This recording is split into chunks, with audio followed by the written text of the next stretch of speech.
Namaku Dimas. Aku baru saja memulai perjalanan sebagai YouTuber horor bukan yang besar, tapi aku punya passion untuk mengeksplorasi cerita-cerita misteri dan hal-hal yang berbau supranatural bersama 3 temanku, Yana, Reza, dan Santi. Kami biasanya membuat konten yang sederhana, mengeksplorasi tempat-tempat angker di sekitar kota. Namun, malam itu semuanya berubah ketika sebuah undangan datang tanpa diduga. Semuanya bermula dari pesan masuk di grup chat kami dari sebuah channel YouTube besar yang selama ini kami kagumi. Mereka mengajak kami untuk kolaborasi dalam sebuah uji nyali di Lawang Sewu, sebuah tempat legendaris yang terkenal bukan hanya karena arsitekturnya yang megah, tapi juga cerita-cerita mistis yang melekat padanya, khususnya lorong bawah tanah yang telah lama ditutup untuk umum. Aku dan teman-temanku sempat terdiam sebentar, rasa senang bercampur deg-degan. Kesempatan ini seperti mimpi yang jadi kenyataan buat kami, bisa naik level dan dikenal lebih luas. Pesan itu sangat resmi. Mereka menjelaskan rencana uji nyali yang akan dilakukan malam hari, lengkap dengan tim produksi yang siap membantu. Semua perlengkapan kamera sudah disiapkan, bahkan ada tim yang akan mendukung untuk live streaming sekaligus mengedit nanti. Aku ingat sekali, aku membaca ulang pesan itu beberapa kali, memastikan ini bukan penipuan atau prank. Rasa semangat menggebu, kami pun langsung mengiyakan. Bahkan kami mulai membuat persiapan kecil mencari info lebih dalam tentang sejarah Lawang Sewu, mengumpulkan peralatan, dan tentu saja menyiapkan mental. Tapi aku tidak tahu, ada sesuatu yang aneh mulai masuk dalam pikiranku. 3 malam sebelum hari H, aku mulai mengalami mimpi yang sama, berulang-ulang. Mimpi itu begitu nyata dan mengganggu tidurku. Di dalam mimpi, aku melihat seorang wanita. Rambutnya panjang, hitam legam dan terurai berantakan, bajunya kompang-camping, penuh kotoran, dan robek sana-sini. Dia duduk di sudut gelap yang tak bisa kulihat jelas, tapi matanya yang merah, menyala, langsung menusuk perasaanku. Wanita itu tidak pernah bicara, hanya tertawa, tawa yang dalam dan dingin, seperti suara dari neraka yang menggetarkan tulang. Aku bisa merasakan hawa dingin yang menusuk kulitku setiap kali mendengar tawanya. Malam pertama aku menganggap itu cuma mimpi buruk biasa, hasil dari pikiran yang terlalu fokus pada uji nyali yang akan kami lakukan. Tapi ketika mimpi itu terus terulang malam berikutnya dan malam berikutnya, aku mulai merasa ada sesuatu yang salah. Ada perasaan takut yang sulit kuhapus dari dada.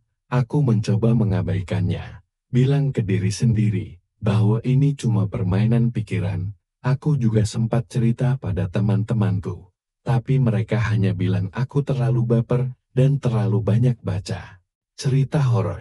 Namun, semakin dekat hari H, mimpi itu bukan hanya muncul saat tidur.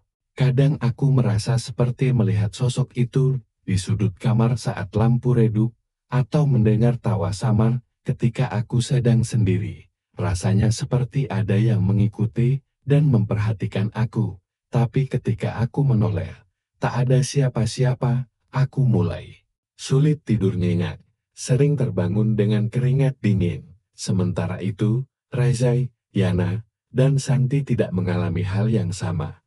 Mereka justru sangat bersemangat dan sedikit bercanda tentang undangan ini. Yana bahkan sudah menyiapkan outfit dan peralatan sendiri, sementara Santi sibuk mencari info tambahan di internet tentang berbagai kejadian aneh di Lawang Sewu. Reza yang biasanya kalem juga terlihat agak tegang, tapi tetap mencoba menyemangati kami semua. Aku jadi merasa aneh. Kenapa aku yang paling merasa ada sesuatu yang kelam di balik undangan ini? 1 hari sebelum keberangkatan, aku memutuskan untuk pergi ke perpustakaan kota. Aku ingin mencari tahu lebih banyak tentang sejarah Lawang Sewu, terutama soal lorong bawah tanah yang katanya sudah lama ditutup. Ternyata, lorong itu pernah menjadi saksi bisu berbagai peristiwa tragis, mulai dari kematian misterius pekerja yang jatuh tanpa alasan jelas, hingga cerita tentang orang-orang yang hilang dan tidak pernah kembali. Beberapa warga lokal bercerita bahwa lorong itu memang dikutuk. Konon, ada sosok kuntilanak yang tinggal di bawah tanah tersebut, menjaga rahasia yang tak boleh diganggu. Setiap orang yang mencoba masuk, terutama di malam hari, akan menghadapi bahaya yang sangat serius, bahkan kematian. Namun, cerita ini dianggap sebagai mitos dan tak sedikit juga yang menganggapnya sebagai cara warga untuk menjauhkan orang dari lorong itu demi alasan keamanan. Meski begitu, aku mulai merasakan kegelisahan semakin dalam. Pesan dari channel besar yang mengundang kami pun terasa semakin misterius. Tidak ada penjelasan detail kenapa harus di lorong bawah tanah yang sudah ditutup itu. Aku mencoba menghubungi mereka via chat, menanyakan apakah kami bisa memilih lokasi lain. Tapi jawabannya singkat dan terkesan memaksa. Ini bagian dari pengalaman uji nyali yang akan menaikkan ketegangan dan jumlah viewers. Jangan khawatir, semuanya aman. Aku menatap layar ponsel dengan perasaan campur aduk. Di satu sisi, ini adalah peluang besar yang tidak boleh aku lewatkan. Tapi di sisi lain, ada suara kecil dalam diriku yang memperingatkan sesuatu, sebuah intuisi yang tidak bisa kulawan.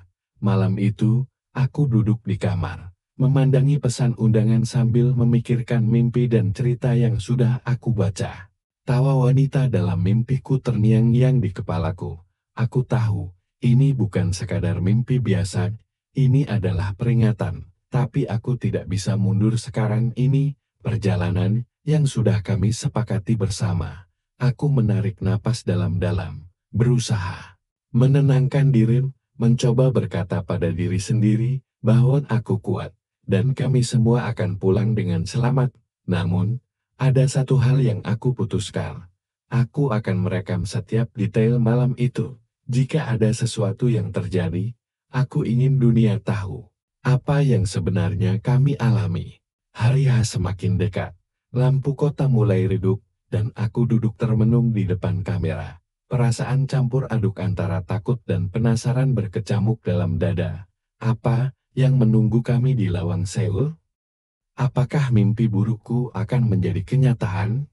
Atau justru semuanya akan berakhir biasa saja, seperti konten horor lainnya? Aku menekan tombol rekam, suara latar kota malam yang hening terdengar, suara jantungku yang berdetak kencang, hampir bisa kudengar sendiri.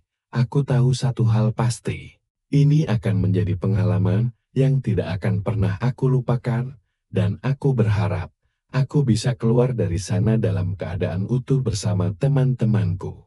Tapi entah kenapa, sesuatu di dalam diriku berkata lain, bahwa malam itu bukan hanya kami yang bersiap-siap menghadapi kegelapan, tapi kegelapan itu juga sudah menunggu. Malam undangan tak biasa kami baru saja dimulai.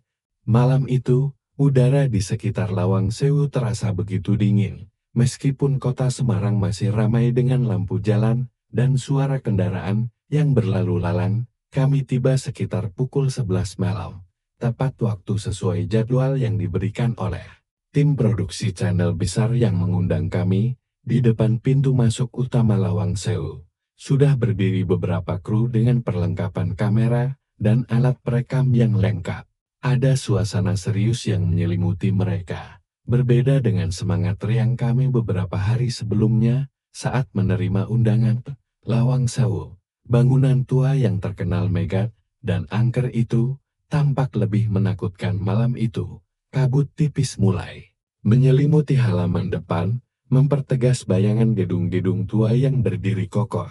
Kami bertemu dengan beberapa anggota tim dari channel besar tersebut. Mereka adalah para profesional, dan aku bisa merasakan bagaimana mereka memandang acara uji nyali ini sebagai pekerjaan serius, bukan sekadar konten biasa. Setelah perkenalan singkat dan pembagian tugas, kami diarahkan ke lokasi utama, lorong bawah tanah Lawang Sewu. Tempat itu sudah lama ditutup untuk umum sejak kecelakaan beberapa tahun lalu.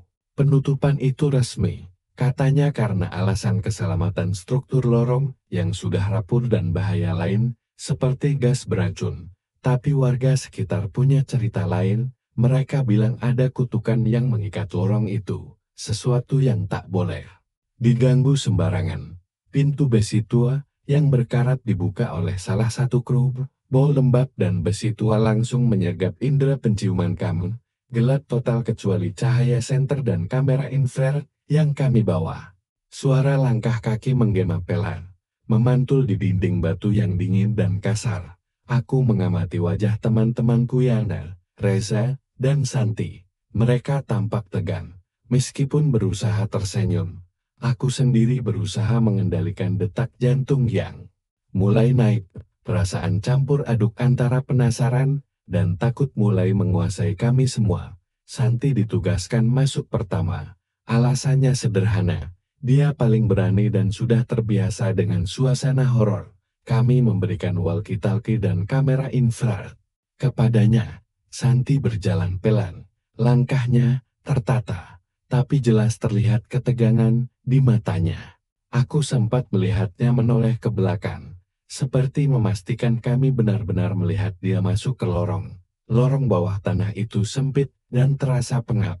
Lembabnya udara membuat napas sesak sedikit. Bau besi tua yang menyengat seolah bercampur dengan sesuatu yang lebih sulit dijelaskan seperti bau kematian atau keputusasaan yang sudah lama tertahan di sana.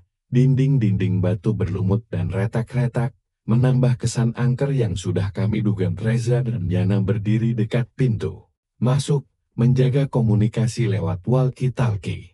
Aku berdiri sedikit terpisah, memantau layar monitor yang menampilkan rekaman kamera Santi. Cahaya inframerah membuat lorong tampak seperti dunia lain. Bayangan gelap dan samar-samar mengisi layar. Awalnya, semua berjalan lancar. Santi melangkah perlahan ke dalam, sesekali berhenti, dan menyalakan lampu senter ke arah dinding. Dia berbicara pelan ke walkie-talkie, mengabarkan apa yang dia lihat. Suaranya bergetar sedikit, tapi masih terdengar yakin. Namun, sekitar menit ke-15, suasana berubah. Kami yang menonton rekaman di luar mulai mendengar sesuatu yang aneh. Suara tawa-tawa perempuan. Awalnya kami kira itu suara dari kru yang iseng, atau mungkin gangguan audio, tapi ketika kami cek ulang, ternyata suara itu benar-benar ada di rekaman. Dan anehnya, Santi sedang sendirian di lorong yang hampa. Kami saling berpandangan. Jantung kami serasa berhenti sejenak. Suara tawa itu bukan suara biasa. Nadanya dingin dan menyayat, membuat bulu kuduk meremang. Seperti tawa dari sosok yang tidak terlihat, tapi penuh dengan niat jahat. Aku mencoba menghubungi Santi lewat walkie-talkie. Santi, suara tawa tadi itu apa? Kamu di mana sekarang? Tanyaku dengan suara bergetar. Tak ada jawaban. Komunikasi tiba-tiba terputus. Hanya terdengar suara statis dan tawa itu makin menggelegar di rekaman. Yana dan Reza segera menyalakan senter dan bersiap masuk. Kami berencana masuk berdua menyusul Santi. Tapi sebelum kami sempat melangkah, sebuah suara pelan terdengar dari lorong itu. Suara yang hampir seperti bisikan. Jangan masuk. Kami terdiam. Jantung kami berdegup kencang. Dan perasaan takut yang kami coba tahan mulai mengambil alih. Namun, kami tahu Santi masih di sana dan mungkin butuh bantuan. Aku mencoba mengumpulkan keberanian dan memutuskan untuk ikut masuk, mengambil kamera cadangan. Reza dan Yana pun mengikutiku. Kami berempat berjalan masuk ke dalam lorong yang terasa semakin pengap dan sempit. Semakin jauh kami masuk, bau aneh semakin kuat, seperti campuran tanah basah dan sesuatu yang membusuk di dalam.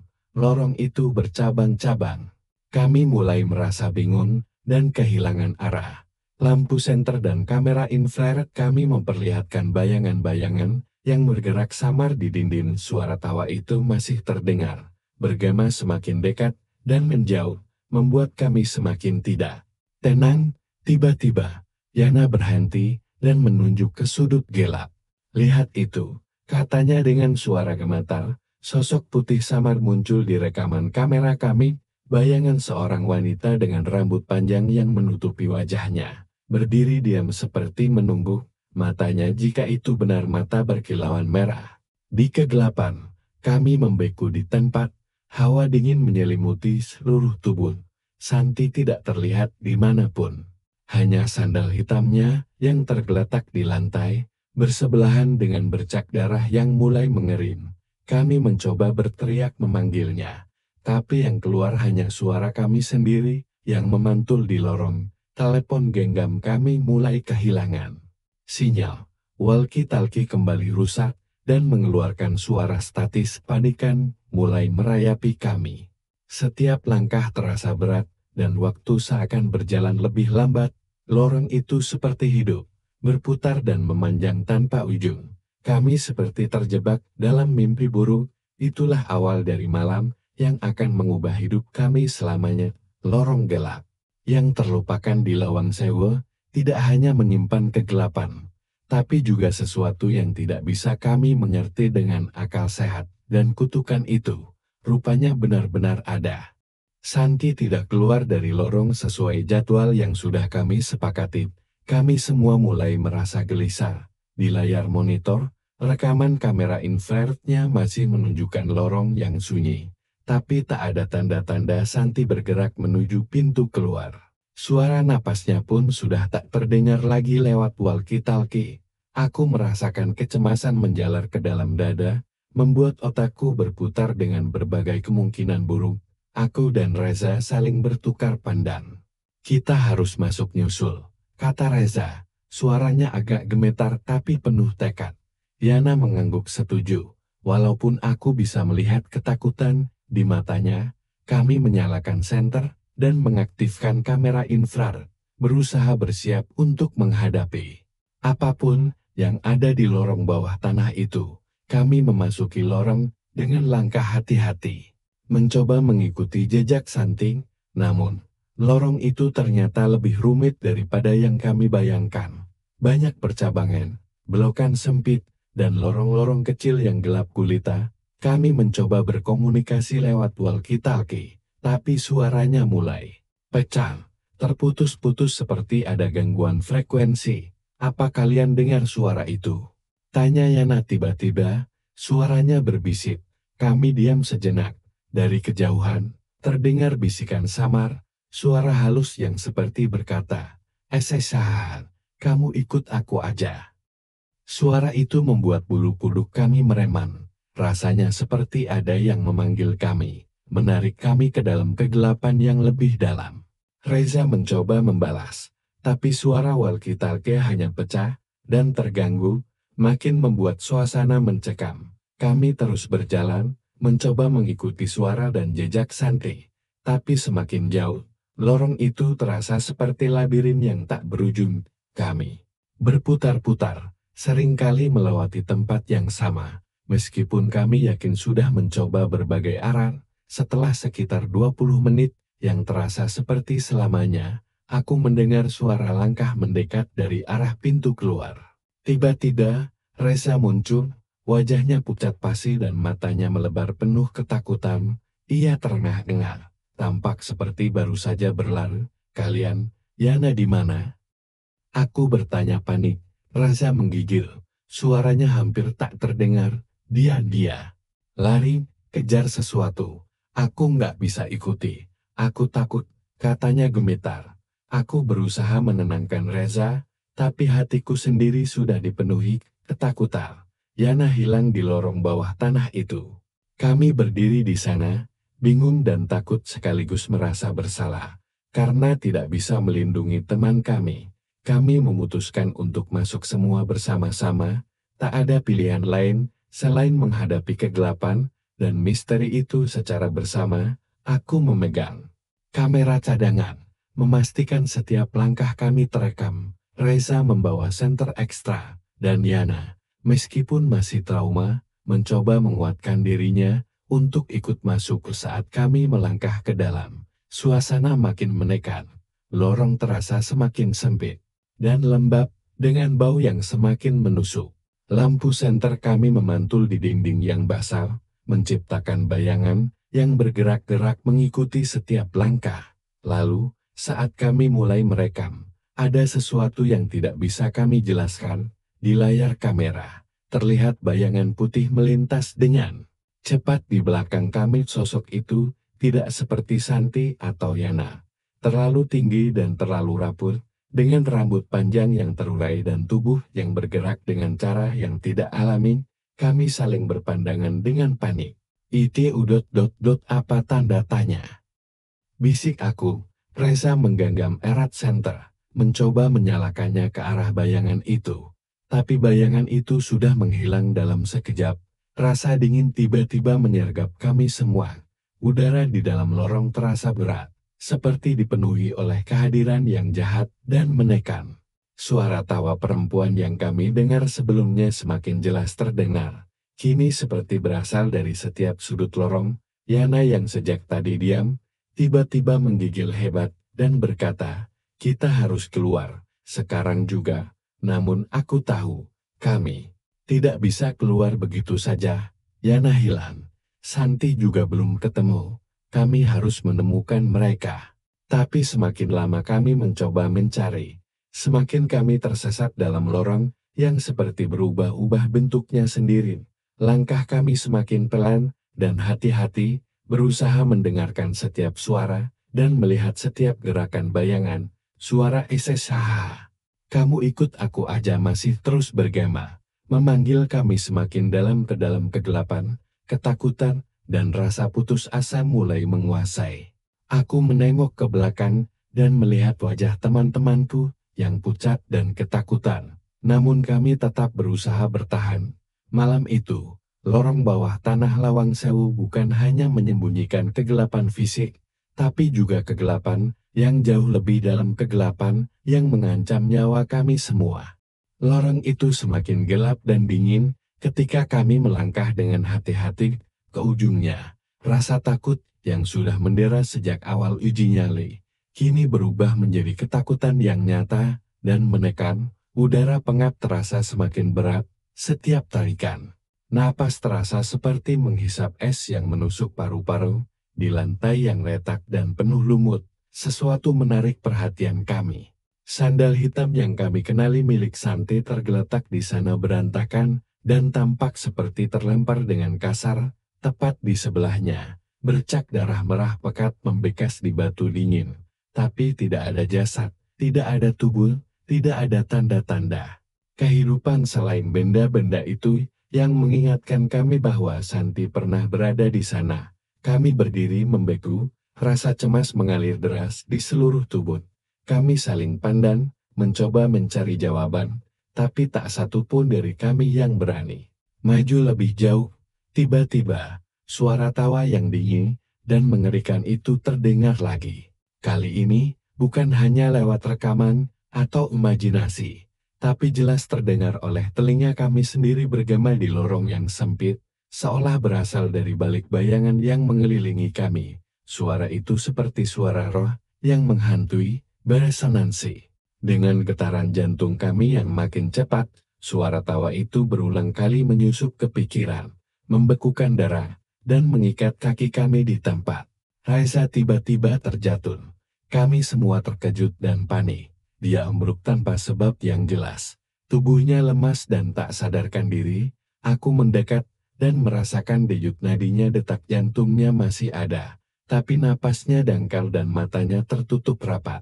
Di saat kami sibuk mencoba menolong Reza, kamera yang ia pegang masih menyala dan merekam.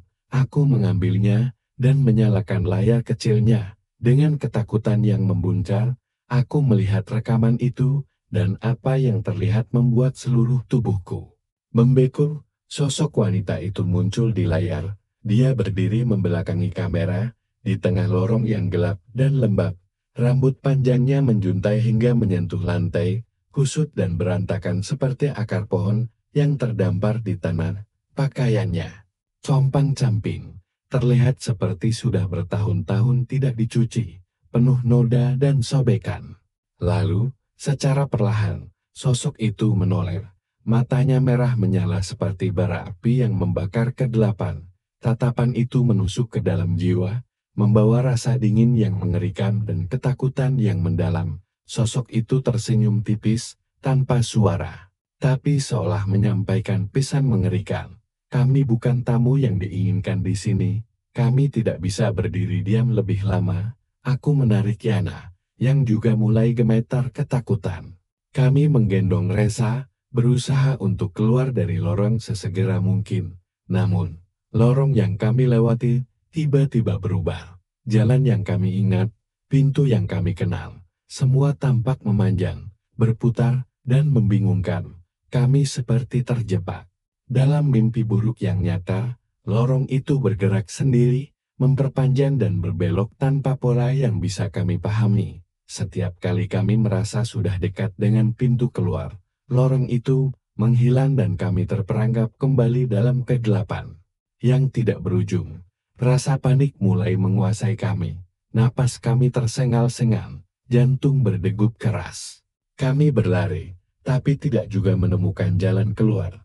Lorong seolah ingin menelan kami dalam kesunyian abadi.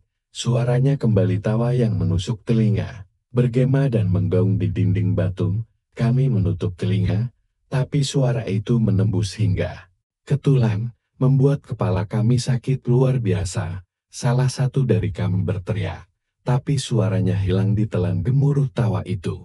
Salah satu perasaan paling menakutkan adalah ketika kamu sadar bahwa segala usaha untuk kabur hanya membawa kamu lebih dalam ke dalam jebakan. Satu persatu kami mulai kehilangan kekuatan.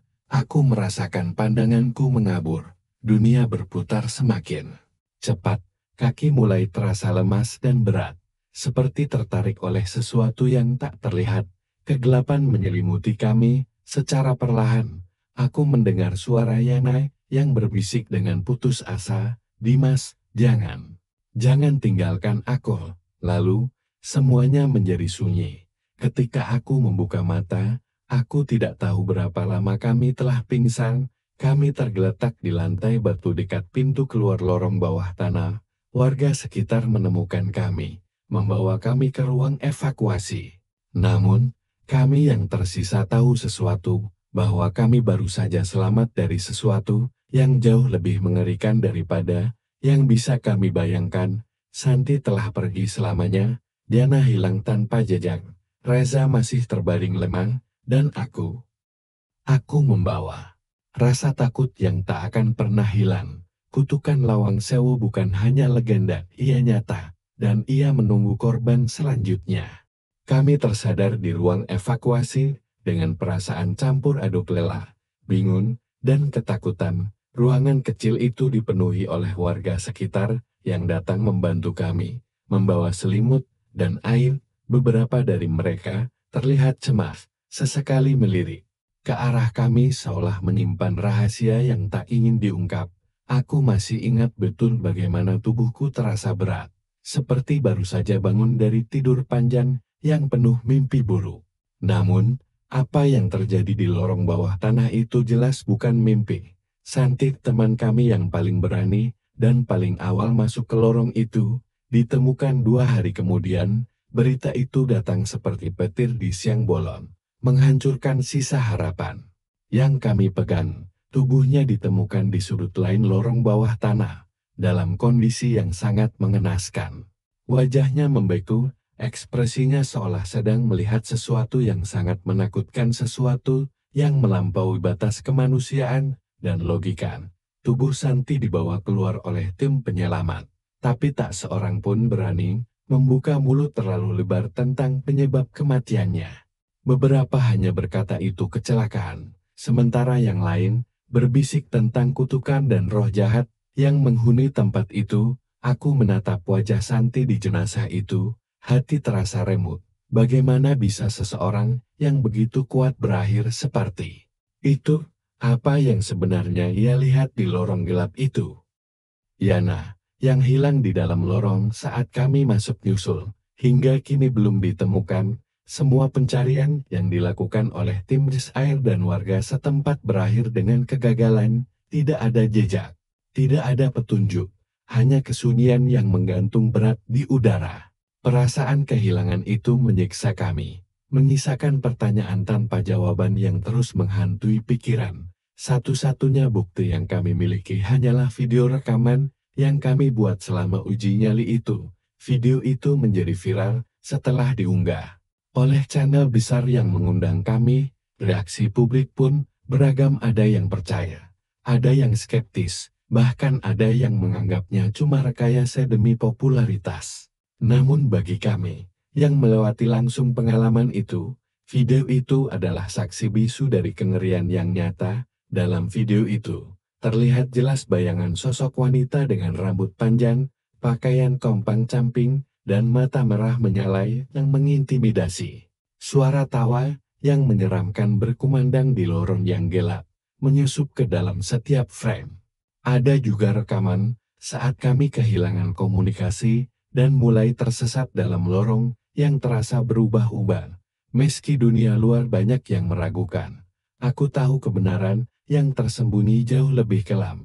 Ini bukan sekadar kecelakaan atau kebetulan. Ada sesuatu yang hidup di bawah tanah Lawang Sewu, sesuatu yang sudah menunggu lama dan tidak ingin diganggu. Kutukan itu nyata. Setiap malam aku teringat bagaimana wajah Santi yang membeku, dan bagaimana suara tawa kuntilanak itu terus menghantuiku. Perasaan takut itu tak pernah hilang. Bahkan setelah kami keluar dari lorong, aku selalu merasa diawasi. Seperti ada mata merah yang mengintai dari kejauhan. Orang-orang sekitar Lawang Sewu mulai menghindari tempat itu. Bahkan pemerintah pun tidak berani membuka kembali lorong bawah tanah itu untuk umum. Mereka hanya mengatakan lorong itu berbahaya dan tidak layak dikunjungi. Tapi kami tahu alasan. Sebenarnya bukan sekadar soal keselamatan fisik, ada energi gelap yang menjaga lorong itu. Entitas yang tidak ingin diganggu oleh manusia, kutukan yang mungkin sudah mengikat Lawang Sewu selama puluhan tahun, mungkin lebih lama lagi. Aku dan teman-temanku yang selamat mencoba untuk melupakan kejadian itu. Tapi bayangan dan ketakutan itu sulit diusir. Yana yang hilang dan Santai yang meninggal menjadi luka mendalam yang kami bawa setiap hari. Reza, yang masih berjuang pulih dari trauma, juga tidak bisa menghapus ingatan mengerikan yang kami alami. Meski begitu, aku merasa bertanggung jawab untuk menceritakan apa yang sebenarnya terjadi. Video kami, walau dianggap kontroversial, menjadi pengingat bahwa tidak semua yang terjadi di dunia ini bisa dijelaskan dengan akal sehat. Malam-malam setelah kejadian itu, aku sering terjaga, memikirkan apa yang mungkin masih mengintai di dalam lorong itu. Rasanya seperti sesuatu yang belum selesai, sesuatu yang masih menunggu korban berikutnya. Kutukan Lawang Sewu bukan hanya legenda atau cerita untuk menakut-nakuti orang, ini nyata. Dan aku tahu, saat ini juga, kuntilanak dengan mata merah itu masih berada di dalam kegelapan lorong bawah tanah itu, menunggu siapa saja yang berani masuk dan mengganggu ketenangannya. Aku tidak tahu apakah kami akan pernah benar-benar bebas dari bayang-bayang itu. Tapi satu hal yang pasti, cerita kami adalah peringatan. Jangan pernah menganggap remeh kisah-kisah yang tersembunyi di balik sejarah dan bangunan tua. Karena terkadang, kebenaran yang terkubur jauh lebih mengerikan daripada yang bisa kita bayangkan.